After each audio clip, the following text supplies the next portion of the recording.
नमस्कार दोस्तों, जय जोहार। मैं कौशल तिवारी और बिहनिया संझा में आपका स्वागत है।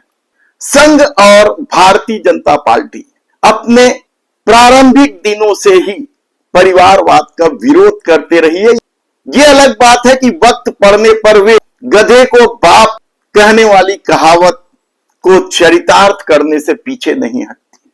सवाल ये भी नहीं है, बल्कि सत्ता के लिए जिस तरीके से अपराधियों के साथ, बलात्कारियों के साथ, माफियाओं के साथ, भ्रष्टाचारियों के साथ वह गलबैया करते नजर आती है, रिश्तेदारी निभाते नजर आती है, वह कम चौंकाने वाला नहीं है, क्योंकि ये पार्टी परिवारवाद का विरोध करती है। और शायद यही वजह है कि मोदी सरकार आने के बाद जिस तरीके से आपराधिक तत्वों के हौसले बुलंद हैं, सवाल सिर्फ महिला पहलवानों की छाती पर हाथ धरने वाले बृजभूषण शरण सिंह का नहीं है, और न ही सेना के खिलाफ अनशन बकने वाले विजय शाह या जगदीश देवड़ा का ही है, बल्कि इससे भी ज्यादा भ्रष्टाचारियों को भी वह गले लगाते रही है। और अब तो नेशनल हाईवे में भी भारतीय जनता पार्टी की जो करतूत के वीडियो सामने आए वह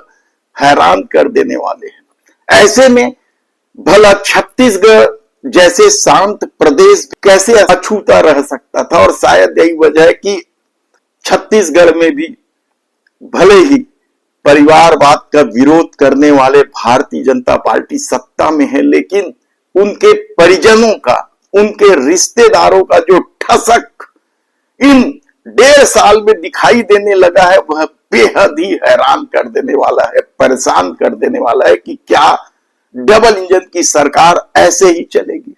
यदि आप सिलसिलेवार देखें तो आप हैरान हो जाएंगे।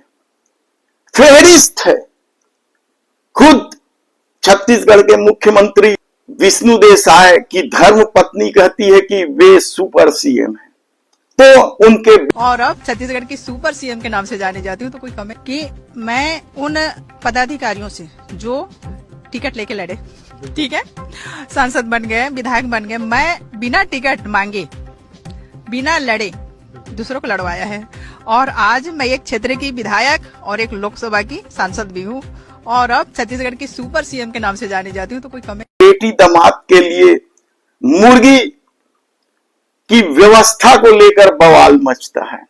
15 तारीख को सीएम साहब के कोई फैमिली के मेंबर आए थे, उनके लिए खाने पीने की व्यवस्था नहीं किया गया था, और एसडीएम के द्वारा भी खाने पीने की व्यवस्था की मांग की गई थी। उसकी मांग पूरा नहीं होने के कारण ये नोटिस जारी करके हमारे नाका को सील किया गया है। महिला एवं बाल विकास मंत्री लक्ष्मी राजवाड़े के देवर थाने में शराब पीकर हंगामा खड़ा करते हैं, तो उनके ठाकुर राजवाड़े को लेकर भी दखलंदाजी के आरोप लगते रहे। बृजमोहन अग्रवाल के भाइयों की ठसक और धमक तो पहले से ही सुनाई और दिखाई देते रही है, तो एक अग्रवाल विधायक के भाई का थाने में हंगामा भी किसी से छिपा नहीं।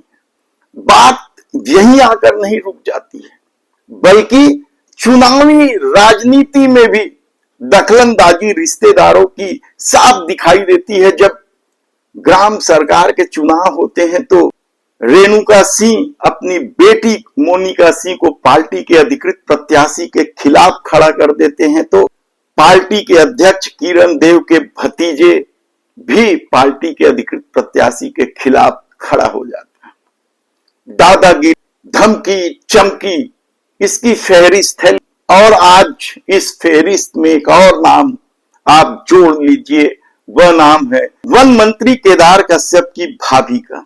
हालांकि वे खुद भारतीय जनता पार्टी की नेता हैं, जिला पंचायत की अध्यक्ष हैं, उनके पति बस्तर से सांसद रह चुके हैं दिनेश कश्यप, और अब जब मुख्यमंत्री के बेटी दामाद को लेकर बस्तर की राजनीति में गर्मी है, तो उसी समय वन मंत्री की भाभी वेदवती कश्यप की भूमिका को लेकर सवाल उठने लगे हैं। क्या है पूरा मामला, आप समझेंगे तो चौंक जाएंगे। उससे पहले हम बता देते हैं कि ये मामला लोकसभा में भी उठ चुका है, विधानसभा में भी उठ चुका है। एक आरक्षक की मौत भी हो चुकी है, उसके बाद भी यदि छत्तीसगढ़ में रेत उत्खनन मनमाने ढंग से हो रहा है, नदियों के अस्तित्व को संकट में डालकर हो रहा है, और इस पूरे खेल में हमने पहले भी आपको बताया है कि पूरे इस रेत माफियाओं के खेल में सत्ता पक्ष से जुड़े लोग शामिल हैं, उनके संरक्षण में चल रहा है। मारपीट हो रही, बालोद में पिछले दिनों एक पत्रकार की जमकर पिटाई हुई और पटवारी को तो जैसे तैसे भागना पड़ा था। तब बस्तर की नदियों को लेकर भी सवाल उठते रहे हैं। कांग्रेस ने तो इंद्रावती बचाओ के अभियान के तहत प्रदर्शन कर चुकी है, रैली निकाल चुकी है। तब वन मंत्री जैसे पद पर बैठे केदार कश्यप, वो पहली बार नहीं बैठे हुए, सीनियर मंत्री है, रमन सरकार के समय भी महत्वपूर्ण पदों पर रहे हैं। बस्तर के शेर के नाम से मशहूर बलीराम कश्यप के वे बेटे हैं, और उनकी ठसक और धमक की अपनी कहानी हमने बताया था कि किस तरीके से उनके ओएसडी तक को बदलना पड़ा था विवादों में, और अभी भी जो ओएसडी है बेहद विवादों में है। सहकारिता विभाग भी उनके पास है, उनकी अपनी कहानी है, वहां भी माफिया राज चल रहा है, ये आरोप लगते रहे। ऐसे में वन मंत्री केदार कश्यप की भाभी को लेकर जो आरोप लगे हैं वे बेहद ही परेशान करने वाला है कि क्या सचमुच सत्ता मिलने के बाद भारतीय जनता पार्टी के नेताओं और उनके परिजनों का शासन प्रशासन में हस्तक्षेप बढ़ गया है, दखलंदाजी बढ़ गई है, और वे मनमाने ढंग से पैसा कमाने या छत्तीसगढ़ को लूटने में लग गए हैं। ये महत्वपूर्ण सवाल इसलिए उठ रहे हैं क्योंकि पूर्व विधायक चंदन कश्यप ने जो आरोप लगाया है वह बेहद ही गंभीर आरोप है। उनका कहना है कि 20 मई को वे जनसंपर्क अभियान के तहत आमाबाल गांव पहुंचे थे। वहां उप सरपंच सहित गांव वालों ने नदियों में रेत उत्खनन की जानकारी दी, दादागिरी की जानकारी दी। नारंगी नदी बहती है वहां से, उस नदी का नाम नारंगी है, और बहुत सारे लोग तो पहली बार सुन रहे होंगे कि आमाबाल गांव से ये जो नदी बहती है उसका नाम नारंगी नदी है। और जब लोगों की शिकायत पर पूर्व विधायक चंदन कश्यप वहां पहुंचे तो सचमुच नदी में रेत का उत्खनन चल रहा था, मशीनें लगाई गई थी, जेसीबी से खनन हो रहा था, और इसमें से एक जेसीबी, ये पूर्व विधायक चंदन कश्यप का आरोप है कि एक जेसीबी वेदवती कश्यप की है, उसके नाम से खरीदा गया है।